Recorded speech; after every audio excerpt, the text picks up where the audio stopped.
Do you know of someone who ruined their life in just a matter of minutes? If so, how did they do it? The 17-year-old girl that was driving 105 miles per hour down a dark desert road at 6:35 a.m. Next week will have been 3 years since it happened. She hit me head on. And that was it for her. I drive past her memorial on the side of the road every day. And I think about how someone with so much ahead of them could lose everything due to one bad decision. I lost my teeth that day. But she lost a whole lot more. I hope her family is doing well. This is probably a tough time for them. When I was in my early 20s, I worked as an energy worker in field service. One of my really close friends was someone who I was on calls with regularly. A project lead pressured both of us to work on equipment we weren't qualified or trained to work on, and we unfortunately relented. We were halfway done with the task and I walked out to the truck to grab water bottles. Halfway to the truck I hear a giant buzz, then a huge bang, then screaming. By the time I get back to the generator room, he's fully on fire. The cabinet had arc blasted and he had been right in the way. By the time I got our fire blanket from the truck, he was basically fully engulfed. I was able to put him out and get him into as much of a recovery position as I could, and then I called our shop to get them to organize rescue to our location. He somehow survived 80 to 90% second and third degree burns, but coated so many times he ended up with severe brain damage from oxygen deprivation. He lost his eyes, his sense of smell and taste, and much of his sense of touch. I think he lost his hearing too from the noise of it too. He's in a vegetative state in a full-time care facility now. I had frequent nightmares for years about it. The thing that stuck with me the most was since the arc blast had hit him basically right in the face, it basically boiled his skin off. I ran in and saw him ripping large pieces of his face off while he tried to bat the flames off.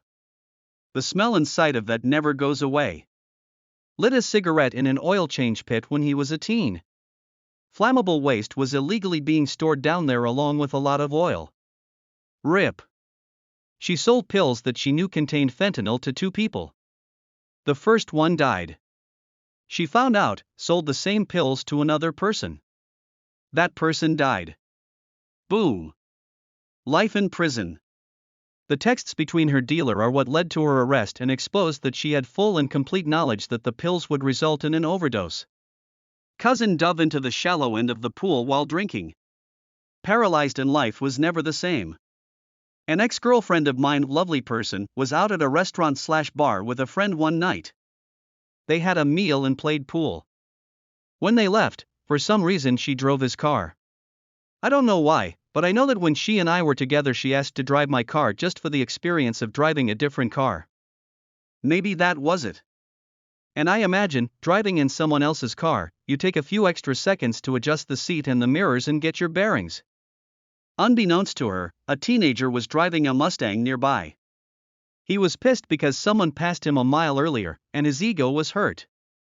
He decided to catch up to the guy and floored the Mustang, getting up to speeds in excess of 100 miles per hour.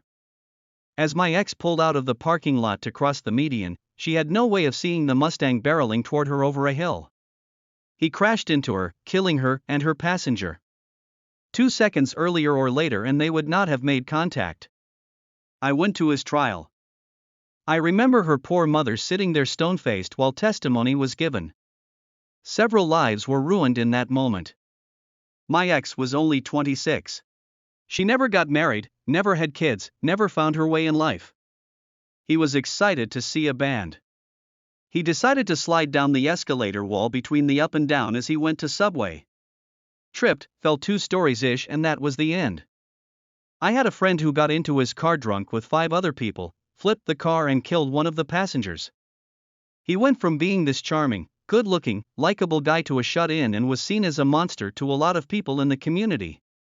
He ended up committing suicide about a year after the accident. He was seriously broken about what had happened. Kid I went to high school with wasn't going to graduate and decided to protest by speeding and doing wheelies on the road in front of the school.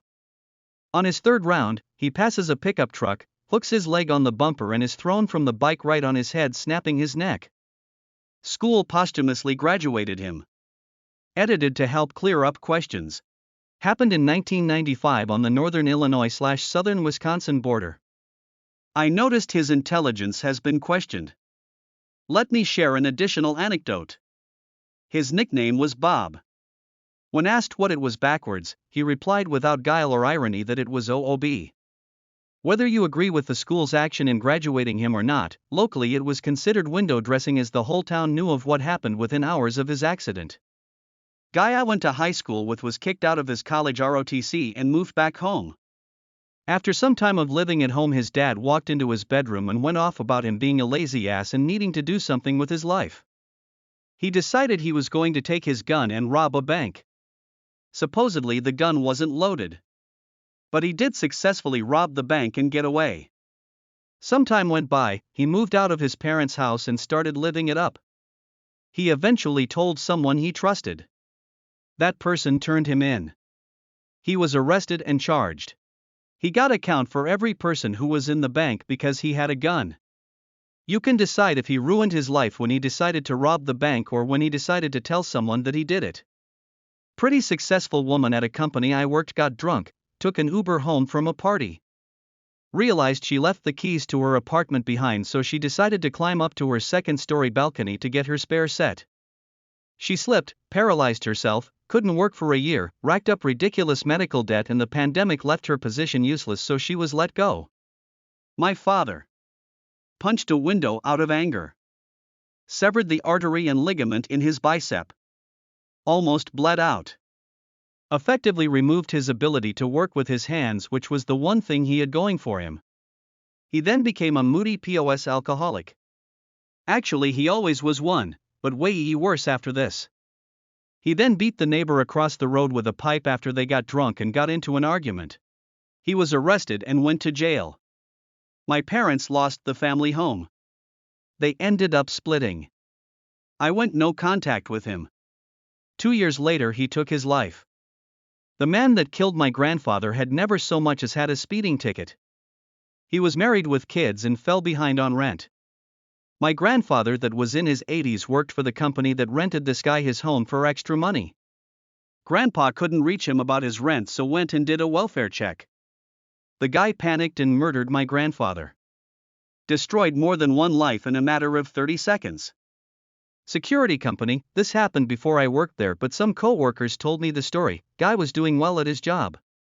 Got lots of promotions, on his way to lieutenant, but was too into his job and got a police scanner that he would listen to. One day, just as he was getting off work, a high-speed chase went by. He hopped in his personal vehicle with his firearm, got to the front of the chase, blocked the suspect in and pulled his gun. Suddenly the cops were much more interested in the crazy guy with a gun. Got hit with several felony charges. Third-hand story from a former co-worker. One of the other Marines at the base where he was stationed in the 90s stole plastic explosives from the test range and tried to sell them at a bar that was literally line of sight from the base. The first person to show any interest was an NCIS officer. That guy might still be in Leavenworth. A guy I went to high school with was playing bottle rocket tag with some friends and took one to the eye, which blinded him. He was a senior ready to go to college on a baseball pitching scholarship. That Aussie kid who, on a dare, ate a slug that had a parasite.